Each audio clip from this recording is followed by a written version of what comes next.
नमस्ते भारत।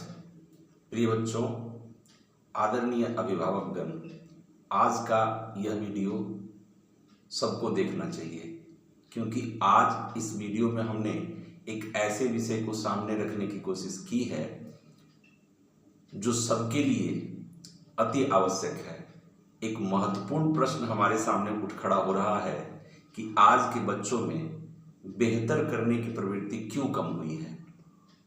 इस विषय पर चिंता जताते हुए हिंदुस्तान समाचार पत्र ने सहोदय के सचिव Satish Kumar Jha, Indian association of private school के अध्यक्ष सुमन कुमार तथा केंद्रीय विद्यालय के प्राचार्य संजीव सिन्हा का हवाला देते हुए ये लिखा है कि 60 से 65% बच्चे केस बेस्ड या सब्जेक्टिव क्वेश्चंस का जवाब या तो देते ही नहीं है या 50-60 शब्दों में जवाब निपटा देते हैं। सवाल उठता है कि ऐसा क्यों है।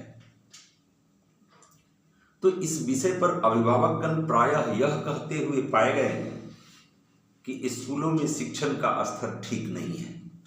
माना इस बात को कि ऐसा हो सकता है, परंतु इसका एक पहलू हम सब जानते हैं और जानते हुए उसको अनदेखा भी कर रहे हैं। वो है अनौपचारिक शिक्षण संस्थानों का बाजार, जहां ये लोक लुभावन प्रचार के माध्यम से बच्चों और अभिभावकों के मनोभावों और भावनाओं का शिकार करते हैं।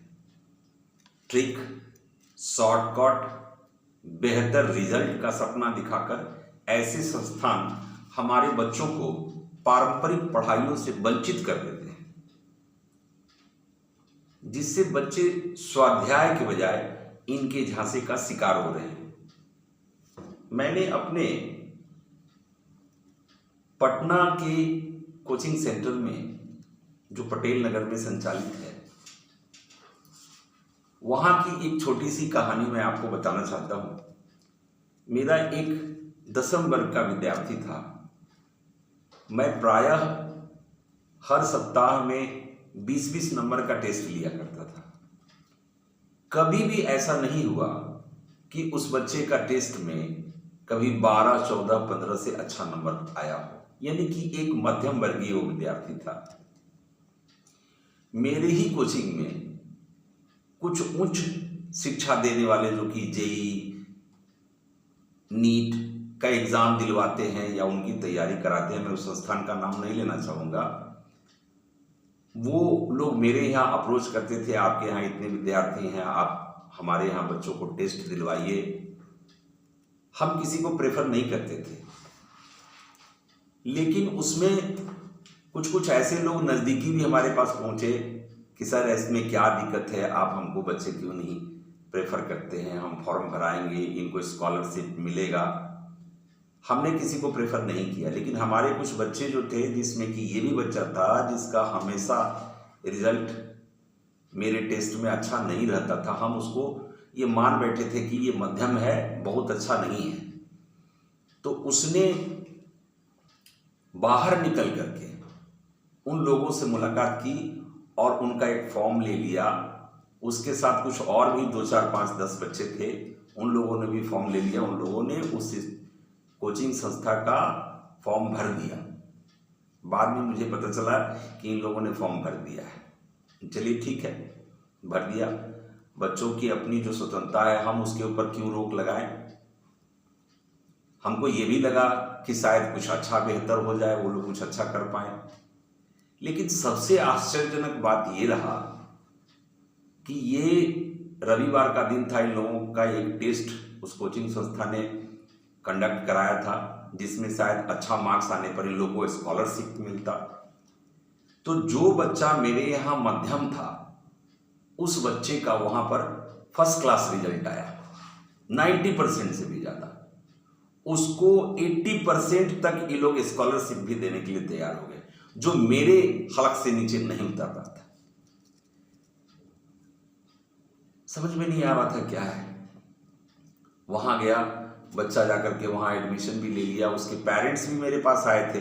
मैंने कहा नहीं भाई, ये आपकी अपनी मर्जी है, आप जहाँ कराना चाहते हैं, जो एडमिशन कराना चाहते हैं कराएं, वो सब अलग चीज़ था। लेकिन मुझे एक चीज़ और पता चला, इन लोगों ने क्या कहा कि आपको अपने बच्चे को फ्लाइंग स्कूल में एडमिशन कराना है। फ्लाइंग स्कूल में एडमिशन कराना है मतलब ये जब हमने इसमें जानने की कोशिश की तो हमको पता चला कि 12वीं कक्षा में कुछ बच्चे इस तरीके से एडमिशन लेते हैं कि वहाँ उनको क्लास नहीं करना पड़ता है, स्कूल उनका एक ही बार में 12th में एग्जामिनेशन कंडक्ट करा देता है।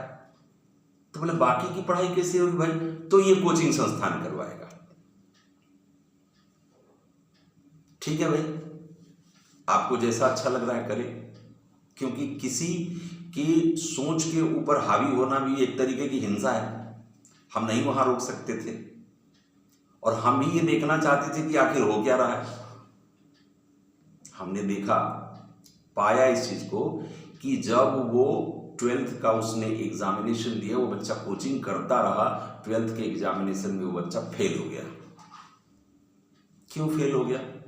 जब हमने जानने की ये कोशिश की तो पता चला कि उसने जो आंसर्स लिखे हैं वो आंसर जो कोचिंग संस्थान ने शॉर्टकट एंड ट्रिक वाले तरीका बताए हैं, उसी में उसने बहुत छोटे छोटे आंसर्स किए हैं, उसके कैलकुलेशंस निकाले हैं, लेकिन उसमें डिटेल आंसर्स जो 10th एंड 12th में प्रेफर किया जाता है वो उसका आंसर नहीं था, जिसकी वजह से वो फेल हो गया। फिर हमने भी इसके बारे में और कुछ जानने का कोशिश किया तो हमको इस तरीके के बहुत तरह के केसेस देखने को मिले, जो कि प्रायः आपने भी पहले सुना होगा कहीं ना कहीं कि IIT का रिजल्ट आ गया और बच्चा जो है 12th में फेल हो गया। ऐसा क्यों हुआ? ये ट्रिक के चलते, ये शॉर्टकट के तरीके के चलते, जो कि गार्जियन के उस मनोभाव के ऊपर हावी हो जाते हैं ये कोचिंग संस्थान। उनकी जो अंदरूनी इच्छा है, मेरा बेटा इंजीनियर बन जाए, मेरा बच्चा जो है वो डॉक्टर बन जाए, और उस चीज का फायदा उठा करके ये लोग सुनहरे सपने बच्चों को दिखाते हैं, अभिभावक उसमें फंसते हैं, अपनी गाढ़ी कमाई उसमें लगा देते हैं, और अंत में रिजल्ट उनके सामने जो आता है वो अपने हारे हुए किसी से कहीं कह भी नहीं सकते हैं। क्योंकि ये शिक्षण संस्थान जो अनौपचारिक तरीके से चलाए जा रहे हैं, बहुत बड़े स्तर पर भी चलाए जा रहे हैं, जिनके खिलाफ एक आम आदमी का किसी भी तरीके से कोई शिकायत करने का बनता ही नहीं, कुछ कर भी नहीं पाएंगे। ये सीधी सी बात है। तो अगर ऐसा ही चलता रहा तो अभिभावक अपने तंग हाल स्थिति में जो सपने सजाए बैठे रहते हैं वो पूरा होने से रहा, संग संग हमारे बच्चों का भविष्य अंधकार में जाएगा और इसका तत्कालीन असर हमारे देश पर भी पड़ेगा। क्योंकि शिक्षा और स्वास्थ्य हमारे देश के विकास का एक मूल आधार है। इसलिए बीते समय में खुद के फैसलों पर अफसोस करने से बेहतर है कि बच्चों को पारंपरिक पद्धतियों से पढ़ने की सलाह दें। उनका स्कूल में एडमिशन होना चाहिए। बच्चे स्कूल में जाते हैं, वहाँ अपने मित्रों से मिलते हैं, सिलेबस के अनुसार काम चलता है। वहाँ के जो टीचर्स हैं वो जो आंसर खोजते हैं, उनको जैसा आंसर चाहिए वो परंपरागत बड़े आंसर तलाश करते हैं। अभी जैसे हमारे पहले हमने आपको रिपोर्ट में बताया कि बच्चे जो लॉन्ग आंसर्स हैं उसको 50 से 60 शब्दों में ही कर देते हैं, नहीं तो करना ही नहीं चाहते हैं, नहीं कर रहे हैं। क्यों नहीं कर रहे हैं? उसके पीछे यही वजह है कि उन्होंने शॉर्टकट सीखा है। अभी जो केस स्टडीज आ रही है उसके ऊपर जो क्वेश्चंस दिए जा रहे हैं, लंबे लंबे क्वेश्चन है, बच्चे उतना पढ़ना ही नहीं चाहते हैं।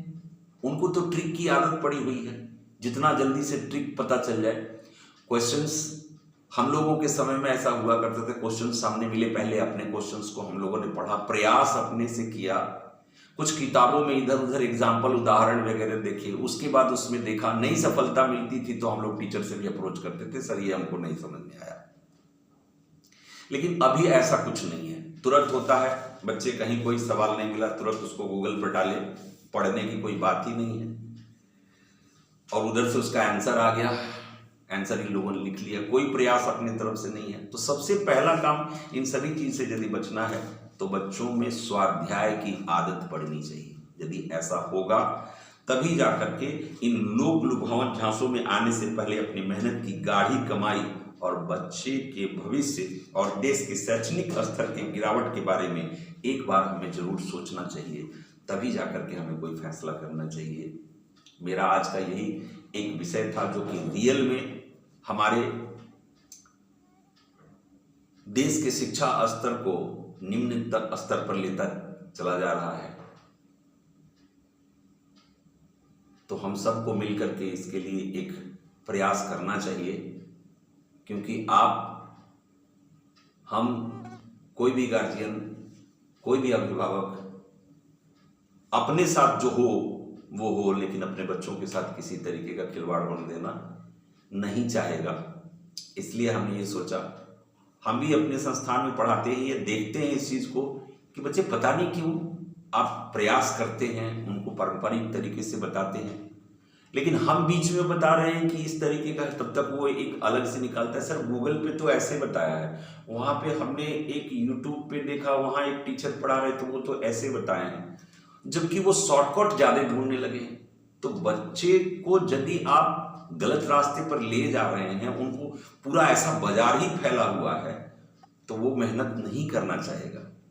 इसलिए हम अभिभावकों का, हम शिक्षक गणों का यह मौलिक, हम लोगों का यह एक मूल कर्तव्य बनता है कि हम उनको सही दिशा दें, उनको बताएं कि नहीं, आपको परंपरागत शिक्षा करनी है, आपको परंपरागत आंसर देना है, आप स्वाध्याय कीजिए, पहले खुद पढ़िए, खुद समझिए, तब जाकर के उसका उत्तर दीजिए।